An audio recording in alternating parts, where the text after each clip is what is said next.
Bah, plusieurs choses. Je pense je vais essayer de rester de manière assez large. Déjà, la première chose, et c'est quelque chose de tout à fait simple, enfin, entre parenthèses, simple, intuitif, mais c'est très important. Le choix d'une méthode, ça se fait en fonction de ses objectifs. Si jamais on veut faire de l'aide à la décision d'un agriculteur, ça peut être un choix de méthode. On va faire du monitoring du population, ça va être autre chose. On va faire des quantifications d'état, de biodiversité, c'est encore autre chose. On peut faire aussi, par exemple, de l'éco-conception, de la sensibilisation du consommateur, par exemple, par l'affichage environnemental. On peut faire de l'aide à la décision publique.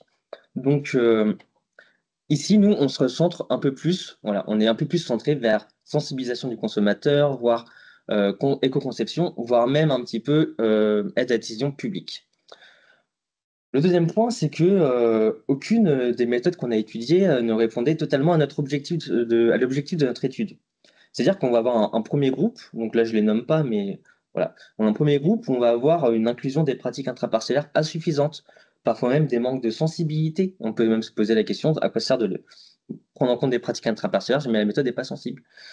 Et surtout, une vision très restreinte de la biodiversité, qui nous pose potentiellement problème. Dans un deuxième groupe, on va avoir tout simplement, il n'y a pas d'inclusion des pratiques intraparcellaires, une considération qu'il y a uniquement du coup la conversion des habitats ou la fragmentation des paysages. C'est du coup pas ce qu'on nous on cherchait. Dans un troisième groupe, on va avoir justement pas la prise en compte de la conversion des habitats, et ça peut poser question également. Le manque de consensus qu'il peut y avoir sur certains concepts ou de justification des choix de valeur. Des fois, on va avoir plein de choses, mais on ne sait pas comment ça a été fait, comment ça a été choisi. Enfin, quand je dis choix de valeur, c'est aussi indicateur, concept sous-jacent. Ça peut être compliqué. Il y a un quatrième groupe, du coup, bah, on en a un petit peu parlé, mais ça, je ne l'ai pas étudié, mais c'est tout ce qui va être manque de faisabilité, avec notamment les mesures directes. Ça, nous, on ne l'a pas exploré, mais bien sûr, il y a des travaux qui existent. Et peux-tu nous préciser un peu les différents freins que tu as identifiés? Alors, parmi les principaux freins qui ont identifié, le premier, c'est que on a pas mal de lacunes en termes de données et également de connaissances qui permettraient justement de parfaire ces méthodes. Déjà, pour les méthodes qui sont basées sur, entre parenthèses, basées sur, qui ont des données de paramétrisation qu'on retire des bases de données, on peut avoir un problème au niveau de la couverture taxonomique, c'est-à-dire qu'elles veulent avoir un maximum de couverture taxonomique, mais on peut avoir que quelques taxons représentés, et après la justification du choix des taxons, c'est aussi un peu compliqué. Il y a aussi la question de, ici, au niveau de la couverture taxonomique, c'est quoi la couverture taxonomique réelle? C'est-à-dire, je dis, je prends en compte les mammifères. Ok, mais je prends en compte combien de mammifères dans cette région? 10 000, 12 000, 15 000? Euh, Pareil, par exemple, il y a 25 000 espèces de nématodes dans le monde. C'est quand même quelque chose d'assez ubiquiniste, donc on en trouve un peu partout. Je prends combien de nématodes en compte? 10 millions? Pardon, 10 000, 10 millions. 10 000, 20 000, enfin, je sais pas. Donc déjà, il y a cette question-là. C'est quoi la réelle couverture, je pense? Et il y a des manques au niveau des données. De la richesse spécifique, par exemple, on l'a pas pour les taxons. Des fois, il faut faire des proxys, c'est un peu compliqué. Deuxième point, on a au niveau, bien sûr, de la couverture géographique, la résolution spatiale. Il y a des zones qui ne sont pas couvertes, ou alors des fois, il peut y avoir des écarts de résolution. Ça demande aussi de faire des choix. C'est compliqué. Nous, dans l'idéal, on aimerait bien sûr tous quelque chose d'hyper avec une résolution fine, un bon grain. Deuxième point, et ça, je pense que ça pose beaucoup de problèmes, et nous, on a eu le même problème au final, c'est les connaissances entre les relations des pratiques agricoles et biodiversité, qui sont quand même assez incomplètes aujourd'hui. C'est pour ça qu'on retrouve de la variabilité quand on prend deux méthodes, et notamment celles qui sont basées sur des indicateurs de cause. On peut retrouver une certaine variabilité sur les pratiques qu'on inclut, les pratiques qu'on n'inclut pas, la manière dont c'est inclus. Et donc là-dessus, enfin, c'est un problème. Ensuite, troisième chose, c'est la vision restreinte de biodiversité. On a fait tout un travail pour justement redéfinir la biodiversité, qu'est-ce qu'on entend par biodiversité, tout ça. Et là, au final, plus le temps passe, plus on se restreint quand même à une biodiversité compositionnelle et même plus vers la richesse spécifique. Alors oui, la richesse spécifique, c'est hyper intéressant, c'est quand même hyper faisable, c'est une métrique simple, mais ça peut poser plein de problèmes. Notamment, par exemple, un problème, ça peut être que bah, c'est sensible à partir du moment où il y a un changement. C'est-à-dire, apparemment, il y a une perte d'espèces, là, l'indicateur est sensible. Ça peut poser problème. Le deuxième truc, c'est qu'on a des hypothèses sous-jacentes quand on utilise uniquement la richesse spécifique, notamment une hypothèse de relation avec les fonctions d'un écosystème. C'est-à-dire qu'on va se dire, bah, potentiellement, plus il y a de richesse spécifique, mieux l'écosystème va, entre parenthèses, tourner. En vérité, la relation entre richesse spécifique et fonction, elle n'est pas du tout établie. Par contre, on peut facilement imaginer que j'ai mon incorpore-donne métrique, comme par exemple ce qu'on dit de, enfin, il y a pas mal de travaux, notamment en écologie, qui disent que richesse spécifique seule, ça vaut pas, entre parenthèses, grand-chose, mais qu'on peut inclure des choses comme l'abondance, qui là, c'est quelque chose de plus, comme on l'a dit un peu tout à l'heure, on peut se dire que plus il y a un individu qui assure une fonction, plus le nombre d'individus est grand, plus cette fonction sera stable et représentée. D'un autre côté, on a, alors ça, c'est pas forcément une limite, ça, c'est une vision, tout simplement. L'incorporation quasiment tout le temps du statut de conservation des espèces, de l'endémisme des espèces, qui sont prises en compte dans ces méthodes. Donc, bien ou pas bien, ça, moi, enfin, voilà, c'est présent, c'est ça que je vais dire ici. Enfin, et je vais terminer là-dessus. euh, on a quand même des grosses interrogations qui subsistent, et pas que pour nous, hein, c'est des interrogations qui touchent un petit peu tout le monde aujourd'hui dans le secteur, telles que la question du poids accordé entre les impacts des pratiques intraparcellaires et celle de la conversion des terres. Et donc là, on rejoint un débat un peu plus grand, celui du land sparing vs le land sharing, et ce qui, voilà, les systèmes plutôt intensifs vs les systèmes plutôt extensifs, avec derrière tout ce qui va demander peut-être potentiellement plus de terres ou ce genre de questions qui sont, je pense, d'actualité et auxquelles bah, on peut pas, enfin, des questions qu'on ne peut pas éviter. Donc on voit bien toutes les difficultés, mais il faudrait un petit peu d'optimisme là pour qu'on se dise qu'on puisse peut-être aboutir un jour. Donc justement, quelle option tu vois, toi, pour aboutir concrètement à une évaluation de la biodiversité possible? Alors concrètement et de manière assez générale, et je précise sans prétention non plus, euh, il y a trois choses que j'envisage, entre parenthèses, enfin quand je dis entre parenthèses, qu'on envisage potentiellement plutôt. Une option plutôt à long terme, une option plutôt à moyen terme et plutôt une autre plutôt à court terme. Voilà, je pense que ce sont des pistes à explorer. La première, peut-être moins explorée, c'est bah, on laisse faire les choses, c'est-à-dire actuellement il y a la complétion des bases de données, hein, qui après ça nécessite de l'actualisation des méthodes, ça va peut-être permettre aussi de développer des méthodes. Je me donne un exemple. Si vous connaissez, il y a Lucien Redlist, là comme je vous ai présenté dans le petit test au tout départ. Ça, c'est quelque chose qui recense essentiellement aujourd'hui des vertébrés, mais là, par exemple, il y a tout un travail pour l'incorporation des arthropodes. Donc, on pourrait voir les arthropodes pris en compte dans ces méthodes, par exemple. Deuxième chose, c'est bon, pareil, on laisse, parce que ça se fait au fur et à mesure, les études des relations entre pratique agricole et biodiversité, essayer d'accumuler plus de données, essayer d'avoir des choses plus stables, c'est un peu moins variable, essayer de dégager des vraies tendances, essayer de enfin, avoir des lois de réponse. Le problème, c'est que ça prend du temps et ça favorise aussi l'inaction. C'est-à-dire, on dit, bah oui, mais là, le problème est multifactoriel, on n'arrive pas à les prendre. Bah, du coup, on fait quoi? On ne fait rien. Euh, c'est pas sûr que ce soit la bonne solution. Donc voilà, on utilise ce qui est déjà existant. Comme l'avantage de cette approche, c'est que derrière, on a quand même des modèles d'effets prédictifs. On a quand même une forte puissance explicative. Il y a une option à moyen terme. L'option à moyen terme, c'est potentiellement coupler des méthodes, des méthodologies, des approches déjà existantes.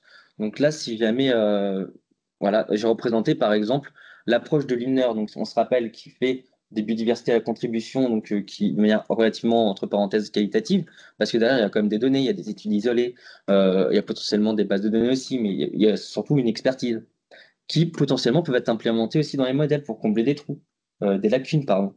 Donc ça, c'est un peu l'avantage peut-être de cette approche, c'est potentiellement combler des lacunes, notamment quand on n'a pas les données ou que les relations ne sont pas clairement définies. Les relations, quand je dis relations, c'est loi de réponse. Mais c'est quand même un gros challenge méthodologique. Comment on fait?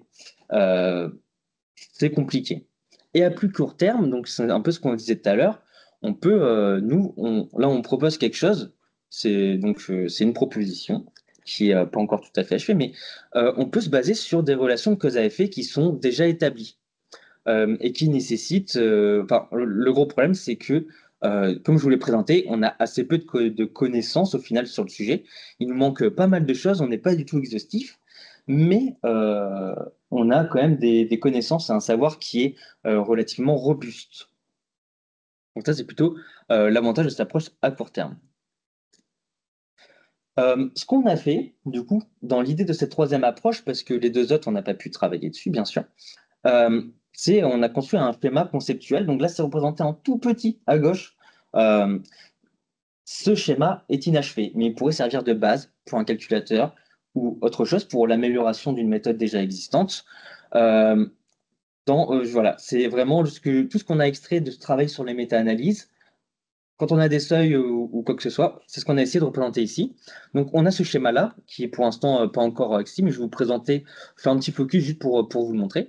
Donc, qui permet aussi une hiérarchisation des pratiques, importance des pratiques à prendre en compte en fonction des types de land use, enfin deux notamment.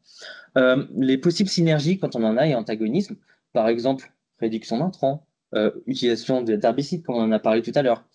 Et troisième chose, des situations, comment dire, on présente à la fois par exemple un labour intensif avec un impact plutôt négatif, un non-labour avec un impact plutôt positif par rapport à cette référence, et au milieu, on peut avoir des modulateurs de réponse. Et donc je vous donne juste un exemple. Voilà. Ça, c'est un exemple. Donc, c'est une pratique qui concerne du coup les terres arables. À gauche, nous avons un impact du coup plutôt négatif du labour intensif qui a été étudié sur 4 taxons. Alors là, il n'y a pas la légende, mais voilà. Donc, lombriciens, nématodes, micro-organismes, bactéries pour le coup, et pardon, fungi, champignons. Voilà. Euh, à droite, nous avons le long labour qui a plutôt un impact positif. Du coup, au milieu, nous avons les différents modulateurs. Premier modulateur, c'est l'inversion des terres. Est-ce qu'on inverse, enfin, est-ce qu'il y a un retournement des couches supérieures du sol ou non? On voit que le fait de ne pas le faire, ça a un impact très positif sur notamment les lombriciens. Enfin, je tenais impérativement à garder cette information sur les taxons, donc qui sont présentés ici, comme ça on sait de quoi on parle. Ça, c'est important, je pense. Et après, on a par rapport, parce qu'il y a toujours la question de la référence, c'est compliqué. Il ne faut pas dire bah, moins de centimètres, ça n'a pas d'impact ou plus d'impact. En fait, il y a la question de la référence. Et si profondeur supérieure à 25 centimètres, ce qu'on voit, c'est qu'un impact plutôt positif quand on a fait 10 centimètres sur un hématode, neutre supérieur à 10 centimètres sur un hématode, donc potentiellement pas de différence entre 10 et 25 centimètres. Une fréquence, la fréquence de labour qui a un impact négatif, donc plus élevé sur les lombriciens. Et par exemple, l'incorporation de résidus de culture. Donc ici 30%, 30%, ça veut dire quoi? Ça veut dire qu'on laisse 30% de la culture précédente et qu'on fait un mulch, du coup, et que ça aurait un impact positif sur les lombrics. Donc, voilà. Alors, du coup, si on peut conclure, on a vu que dans le travail que tu as réalisé et qui a été quand même assez lourd, hein, assez intense, on n'a pas identifié de méthode vraiment idéale actuellement disponible. Le truc presse-bouton qui nous donne une réponse tout de suite et qui répond à tous les objectifs qu'on avait posés, celui du cadre qui était plutôt agrégé, celui de la relation assez précise entre finalement les pratiques agricoles et la biodiversité, eh bien, on n'a pas trouvé finalement la méthode qui allait bien et qui soit suffisamment générique et opérationnelle pour une utilisation courante. On a vu quand même que les méthodes qui sont identifiées, elles vont hiérarchiser différents types d'effets. Et malheureusement, cette hiérarchie, eh bien, à travers une publication qui est sortie assez récemment, on s'aperçoit que ce n'est pas exactement la même entre les méthodes. Et ça peut poser question, du coup, parce que du coup, ça n'apporte pas le même type de conseil. Bon, donc du coup, on s'aperçoit qu'il y a encore besoin de travailler sur cette question, qu'il y a des choses qui ont avancé, et on voit aussi qu'il y a, tu l'as montré un peu tout à l'heure, mais il y a une recherche qui est très active dans ces sujets-là, avec j'allais dire, je sais pas, tous les mois, il va sortir des nouvelles publications, des nouvelles informations, etc. Et donc, voilà, il faut rester un peu vigilant pour continuer à rester dans ce mouvement-là.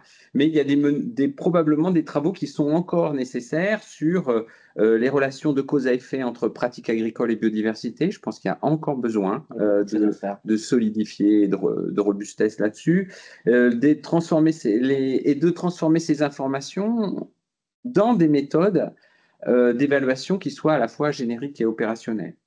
Alors, bon, ce qui a été établi dans le travail qui a été réalisé là, avec le soutien des GIS et nous a permis aussi d'avancer, c'est que on a quand même fait ce travail un peu original de faire le lien et la connexion entre le concept de biodiversité, l'état des connaissances à un instant T, malheureusement, et puis ces démarches d'évaluation.